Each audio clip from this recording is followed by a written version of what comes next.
আৰু ইফালে বান বিধ্বস্ত মাজুলীত এতিয়াও অবৰ্ণনীয় পৰিস্থিতিয়ে বিৰাজ কৰি আছে। বান পৰিস্থিতি সামান্য উন্নত হৈছে যদিও দুখ দুৰ্দশা কুলাই পাছিয়ে নধৰা হৈছে বানাক্ৰান্তৰ। বলিয়া বানত সৰ্বস্বান্ত হৈ মুকলি আকাশৰ তলত উজাগৰি নিশা কটাইছে মাজুলীৰ বানপীড়িতই। বানে ধুই নিয়া সপোনৰ ঘৰখনত লাম লাকটো বিচাৰি হাহাকাৰ কৰিছে একাংশই। আজিও বানৰ কবলত নামনি মাজুলীৰ অধিকাংশ অঞ্চল। বালি চাপৰি, ভকত চাপৰি, জুগুনিধাৰী, গোৱালগাঁও, এলেঙিকে ধৰি জলমগ্ন হৈ পৰিছে বহুতো গাঁও। বানৰ কবলত পৰা মাজুলীত এতিয়া হাহাকাৰ হৈছে চিকিৎসাৰ বাবে।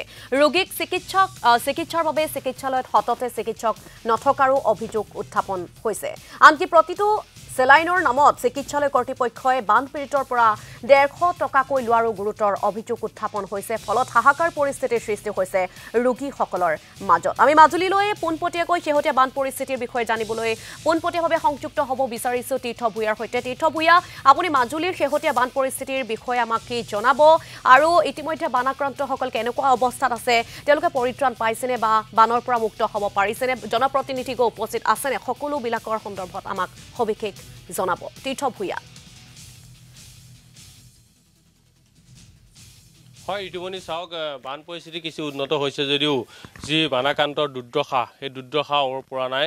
বিশেষকৈ যদি মথাউৰি ভগাৰ ফলত ন অঞ্চল প্লাবিত হৈছিলে আৰু বহুতো পৰিয়ালৰ ঘৰ দুৱাৰ ইতিমধ্যে উটি গৈছিলে। আমি বাতৰি ইতিমধ্যে সম্প্ৰচাৰ কৰিছোঁ।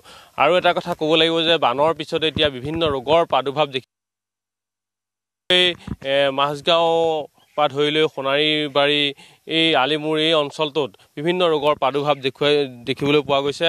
আৰু তেখেতসকলৰ যিসমূহ ঘৰ, সেই ঘৰসমূহ এতিয়াও পলসত গৈ আছে, তালৈ যাব পৰা পৰিৱেশ হোৱা নাই।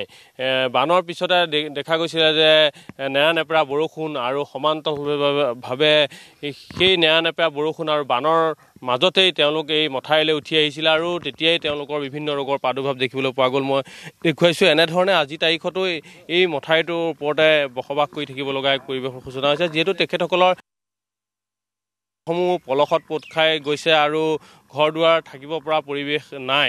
আৰু তেওঁলোকৰ যি পৰিয়ালসমূহ ইতিমধ্যে বিভিন্ন ৰোগত আক্ৰান্ত হৈছে। আক্ৰান্ত হোৱাৰ ফলতে এনেধৰণে এই মথাউৰিৰ ওপৰতে থাকিব লগা হৈছে।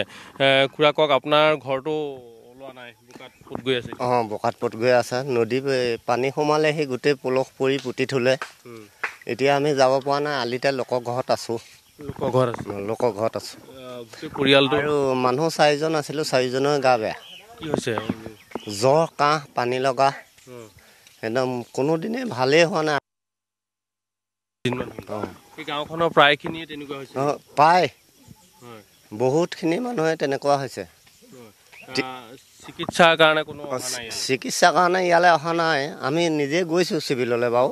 এবাৰ গ'লোঁ কমলাবাৰী চিভিললৈ, তাত বেজি চেজি ল'লোঁ, তাৰপৰা অকণমান ভাল পাই আহিলোঁ। পাইপডালৰ নামত 150 টকা লৈছে? নাই, মোক চালাইন ফ্ৰীকৈ দিছে, সেইটো মিছা কথা নকওঁ। মোক 2টা চালাইন দিছে আৰু ফ্ৰী। আৰু আপোনাৰ পৰিয়ালটো? আমাৰ পৰিয়ালটোক পিল চিল এনেকৈ বেজি দিছে। এইটো পইচা ভাল পোৱা নাই? এতিয়া ভাল পোৱা নাই? এতিয়াও নাপোৱা। আৰু গাঁওখনৰ প্ৰায় হৈছে এনেকুৱা? প্ৰায় 3 ভাগৰ 2 ভাগেই হৈছে। 3 ভাগৰ 2 ভাগেই হৈছে। হয়, এনেধৰণে 3 ভাগৰ 2 ভাগেই তেওঁলোকৰ অসুস্থ। আপোনাৰ ঘৰটো এতিয়া পানীত? মোৰ ঘৰতে এতিয়া পানী মানে পলস। আৰু এটা ঘৰ ভাগিয়ে থাকিলে, ভঁৰালটো শেষ ভাগি গ'ল ধাৰৰ কোবত। বস্তু কিছুমান মানে লোকচান হৈছে আৰু উঠাব নোৱাৰিলে, পানী আহি গ'ল। এতিয়া মানে গোটেই পলসেই পানীত। এয়া মাথাইতে শিবিৰ পাতি আছোঁ, ইফালে বৰষুণ, তলৰে পানী, ওপৰে বৰষুণ। জ্বৰ নৰীয়া হৈছে, কাহ, জ্বৰ, পানী লগা, মাথা বিষ। হয়, প্ৰায় সংখ্যক লোকৰে এনেধৰণে বিভিন্ন ৰোগৰ প্ৰাদুৰ্ভাৱ দেখিবলৈ পোৱা গৈছে। আৰু দেখুৱাইছোঁ কেনেধৰণে আছে তেখেতসকলে এই মথাউৰিৰ ওপৰতে বসবাস কৰি আছে, যিহেতু তেওঁলোকৰ ঘৰসমূহ পলসে পুতি থৈছে আৰু তাৰ বাবে এনেধৰণে এই মথাউৰিৰ ওপৰতে এই কাষতে শুইছে আৰু খোৱাৰ ব্যৱস্থা কৰিছে। আৰু সমান্তৰালভাৱে ইয়াত ইটৰ পানীৰ সহিতে এই মথাউৰিৰ ওপৰতে বসবাস কৰা দেখিবলৈ পোৱা গৈছে। এই পৰিৱেশ মই দেখুৱাইছোঁ। আজিও যিহেতু যদিও তেখেতসকলৰ দুৰ্দশা কমা নাই, তেখেতসকলৰ যি যন্ত্ৰণা, সেই যন্ত্ৰণা কমা নাই। পৰিৱেশ মই পোনপটীয়াকৈ দেখুৱাই আছোঁ। চবলৈ গা নৰীয়া হৈছে মানুহবিলাকৰ? হৈছে। কাৰ গা নৰীয়া? গোটেই গাঁওখনে হৈছে। আমাৰো ঘৰত 2টা হৈছে। আপোনালোকৰ ঘৰতো?